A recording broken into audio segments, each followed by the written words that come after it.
सुप्रभात छात्रों। आज हम आपके सामने वापस प्रस्तुत है विषय हिंदी कक्षा 9वीं व्याकरण विभाग में अविकारी शब्द जो हम लोगों ने पहले शुरुआत की थी उसी को हम लोग आगे बढ़ाएंगे। आज हम लोग सीखने वाले हैं अविकारी शब्दों में पहला क्रिया विशेषण अव्यय है, दूसरा जो आता है वह है संबंध सूचक अव्यय। अब ये संबंध सूचक अव्यय क्या है, कौन सी विधा में आता है, किस किस शब्दों द्वारा उन्हें प्रयुक्त किया जाता है या पहचाना जाता है, उनकी पहचान क्या है, इन सभी के बारे में हम लोग अधिक जानकारी लेंगे। चलिए हम पढ़ते हैं संबंध सूचक अव्यय। पहले वाक्य देखते हैं। व्याख्या: जिस अव्यय के द्वारा संज्ञा या सर्वनाम का संबंध वाक्य के दूसरे शब्दों के साथ सूचित होता है, वाक्य के दूसरे शब्दों के साथ सूचित होता है, उन्हें क्या कहा जाता है, उसे संबंध सूचक अव्यय कहा जाता है। यानी वाक्य में एक संज्ञा सर्वनाम या एक शब्द का दूसरे शब्द के साथ जो संबंध तैयार होता है या संबंध प्रस्तावित होता है वाक्य में, उसे कहा जाता है संबंध सूचक अव्यय। ठीक है, ध्यान देने योग्य या इनका प्रतिनिधित्व करने वाले जो शब्द है वाक्य में वो इस प्रकार है, इन पर गौर कीजिए, ध्यान दीजिए, बहुत महत्वपूर्ण है। आगे, पीछे, पहले, उपरांत, नीचे। उदाहरण के तौर पे आप लोगों को यही पे बता देता हूं मैं। आगे कैसे आएगा? भीड़ के आगे अमरू चल रहा था। भीड़ के आगे मतलब भीड़ से आगे है। भीड़ के आगे कौन चल रहा था? अमरू चल रहा था। पीछे, अमरू के पीछे कुछ लोग आ रहे थे। के पीछे, अमरू के पीछे। ठीक है, पहले, उपरांत, नीचे, सामने, द्वारा, पास, आसपास, प्रति, यहाँ, बीच, अंदर, बाहर, ये सभी शब्द संबंध सूचक अव्यय को क्या करते हैं? प्रस्तुत करते हैं या उसका प्रतिनिधित्व करते हैं। लिए, कारण, सिवा, बदले, अलावा, अतिरिक्त, समान, साथ और बराबर, तरफ, वजह, भांति, ये सभी शब्द संबंध सूचक अव्यय को हमारे सम्मुख प्रस्तुत करते हैं, उनका प्रतिनिधित्व करते हैं। तो संबंध सूचक अव्यय व्याख्या, वापिस एक बार व्याख्या सुन लीजिए। जिस अव्यय के द्वारा संज्ञा या सर्वनाम, जिस अव्यय के द्वारा संज्ञा या सर्वनाम का संबंध वाक्य के दूसरे शब्दों के साथ सूचित होता है, वाक्य के दूसरे शब्दों के साथ सूचित होता है, उसे संबंध सूचक अव्यय कहा जाता है। उदाहरण के तौर पर उनके ये प्रकार, ठीक है, ये शब्द उनका प्रतिनिधित्व करते हैं, किसका? संबंध सूचक अव्यय का। संबंध सूचक अव्यय का विशेष बात क्या है? विशेष क्या है उसमें, ये देखिए। संबंध सूचक अव्यय का विशेष प्रायः, यानी प्राथमिक तौर पे प्रायः संबंध सूचक अव्यय से पहले, संबंध सूचक अव्यय से पहले का, की के, रा, री, रे या नी, ने से विभक्ति प्रत्यय लगते हैं। अंग्रेजी में उसे सफिक्स कहा जाता है। वो शब्द से पहले आते हैं, शब्द के अंत में वो विभक्ति प्रत्यय यहाँ पे लगते हैं, जैसे कि का, की के, रा, री, रे, नी, ने से। ठीक है, विभक्ति प्रत्यय लगते हैं। अब इसका वाक्य में प्रयोग किए बिना आपको समझ में नहीं आएगा, इसलिए हम लोग उसका वाक्य में प्रयोग करते हैं। पहले संबंध सूचक अव्यय पहचानिए, वाक्य में हम लोग पहचानेंगे। अमरूद के पीछे कुछ आदमी आ रहे थे। अभी पहला वाक्य क्या है? अमरूद के पीछे।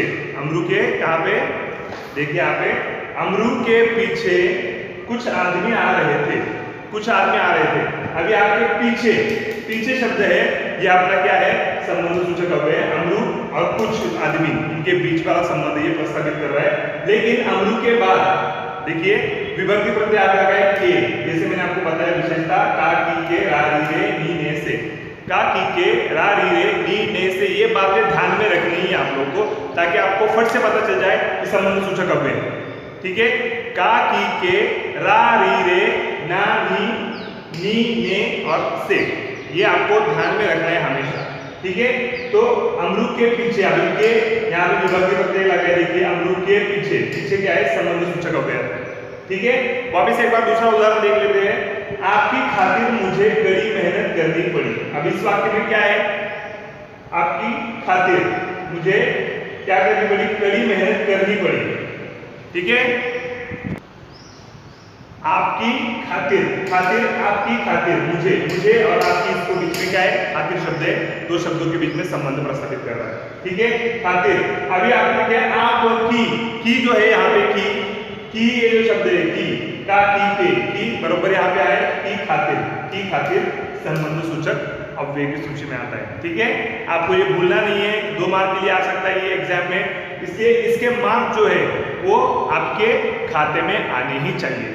यहाँ पे एक भी मार्क आपका यहाँ वहां पे नहीं जाना चाहिए। ठीक है, तो आपकी खातिर यहाँ पे, जहाज मेरी तरफ बढ़ने लगा, जहाज मेरी तरफ बढ़ने लगा। अभी तरफ जो शब्द है ये अपना संबंध सूचक अव्यय है। कैसे पहचाना? ये तरफ यानी जहां और मेरी, ये दोनों के बीच में क्या कर रहा है? संबंध प्रस्तुत कर रहा है। बढ़ने की क्रिया के दोनों के बीच में संबंध को प्रस्तुत कर रहा है।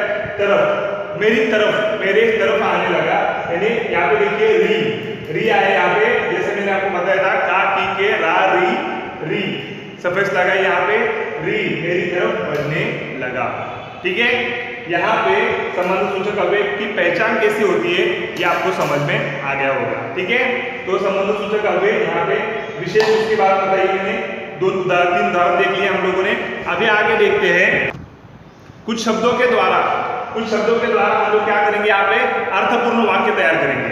ठीक है, ऐसा भी क्वेश्चन आ सकता है, आप लोगों को परीक्षा में प्रश्न आ सकता है, पूछा जा सकता है कि आपको शब्द दिए जाएंगे, उसके आधारित आपको अर्थपूर्ण वाक्य तैयार करना है। यहाँ पे प्रश्न एक है, संबंध सूचक अव्यय का अर्थपूर्ण वाक्यों में प्रयोग कैसे करेंगे?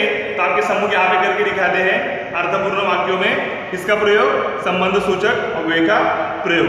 अभी पहला शब्द है साथ। अभी साथ शब्द का प्रयोग कैसे करेंगे ये वाक्य में?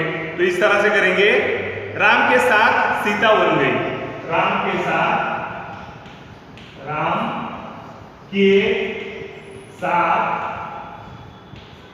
सीता वन गई।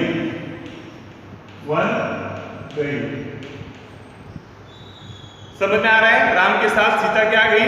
वन गई। यहाँ पे के क्या आता है? विभक्ति प्रत्यय लगाए राम के बाद से, राम और सीता के साथ, ये हमारा संबंध सूचक अव्यय है। राम के साथ सीता कहाँ पे गई?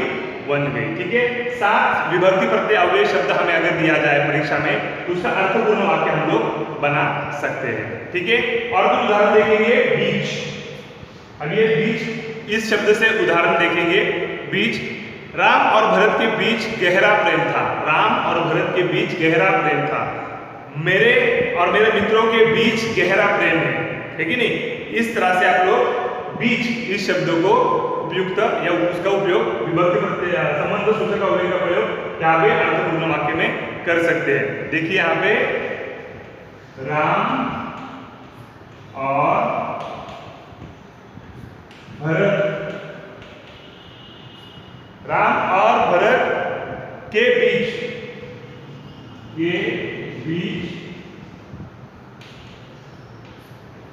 गहरा प्रेम था। पूर्ण विराम यहाँ है। ठीक है, राम और भरत के बीच गहरा प्रेम था। अभी यहाँ पे बीच शब्द हम लोगों ने यहाँ पे इस्तेमाल किया है। बीच ये संबंध सूचक अव्यय। ठीक है, तो अभी राम और भरत के बीच, राम और भरत के बीच वाला प्यार यहाँ पे कौन दिखा रहा है? संबंध बीच शब्द यहाँ पे प्रस्तुत कर रहा है, इसलिए क्या हो गया? संबंध सूचक अव्यय। जैसे विशेषता मैंने बताई थी, का की के रा री रे और नी ने से, ये विभक्ति प्रत्यय लगा यहाँ पे भरत के बीच, यहाँ पे विभक्ति प्रत्यय लगा के बीच, इसलिए क्या हो गया? संबंध सूचक अव्यय हो गया। ठीक है, और उदाहरण देखेंगे हम लोग। तरह यानी जैसे, तरह। अभी तरह शब्द का हम लोग यहाँ पे वाक्य में उपयोग करेंगे।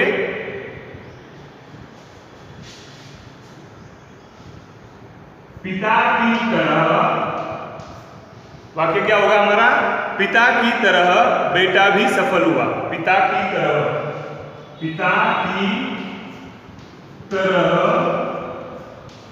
बेटा भी सफल हुआ।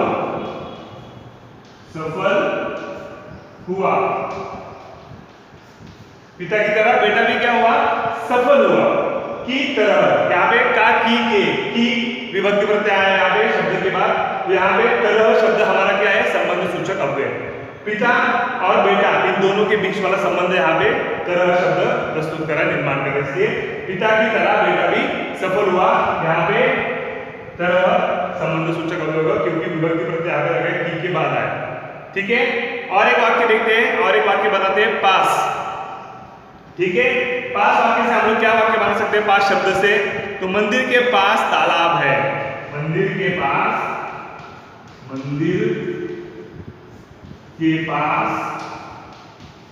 तालाब है।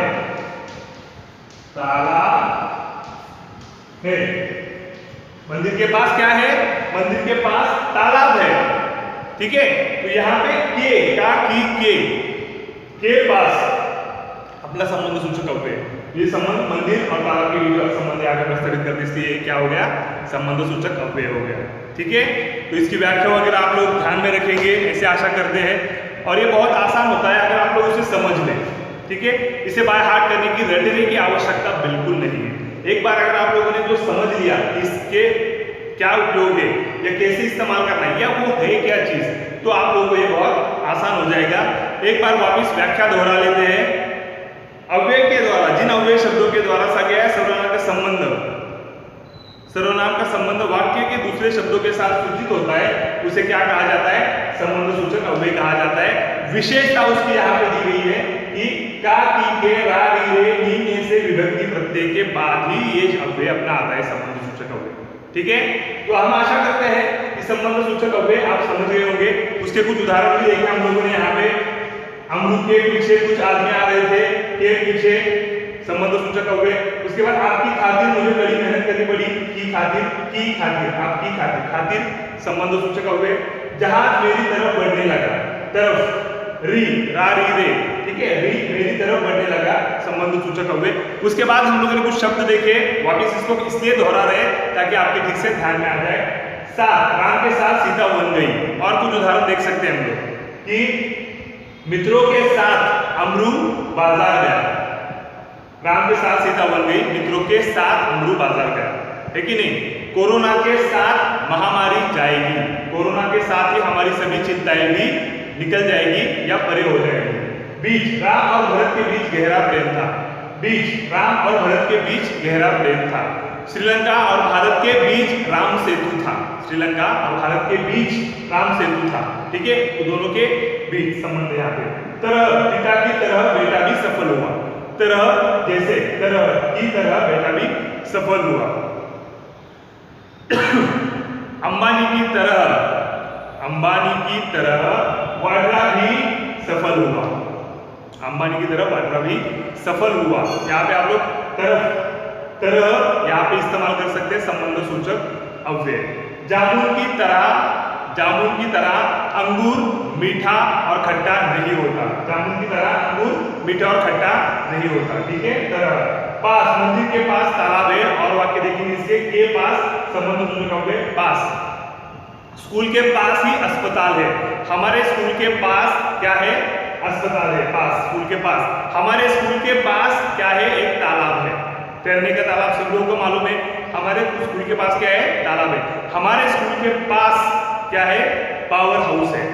ठीक है, इस तरह से अगर शब्द दिया जाए तो भी आपको ये अव्यय आना चाहिए, अगर वाक्य दिया जाए उसमें भी अव्यय ढूंढना आपको कोई मुश्किल काम नहीं होना चाहिए। ठीक है, तो आशा करते हैं आपको संबंध सूचक अव्यय अच्छी तरह से समझ में आ गया होगा। ठीक है, तो फिर मिलेंगे अगले वीडियो में आपके साथ। तो जुड़े रहिए, बने रहिए, सुरक्षित रहिए और घर पे ही रहिए, आराम कीजिए। संबंध सूचक अव्यय यहाँ पे हम लोग समाप्त करते हैं। धन्यवाद।